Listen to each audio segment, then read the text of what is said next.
I am a na toda na se what is bia nwutufuo ni bi na mo nsem na radio so yes we anyway wawade awade ne sei na akoye asoma sensu sei na akoye what is a gospel musician bi ayade bi asebe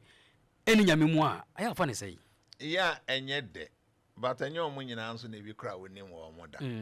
ye kan maka tro ha se obi o ha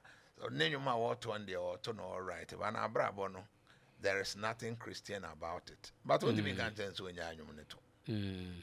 nti untimi nkan sense unhu no krada nti de oye no a unya ya nka wa anye no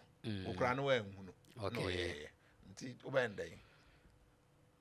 obese brebi ba Ghana for o legacy o lifetime no wa be nyina send up say Ghana for enjoy na send up say o mumfa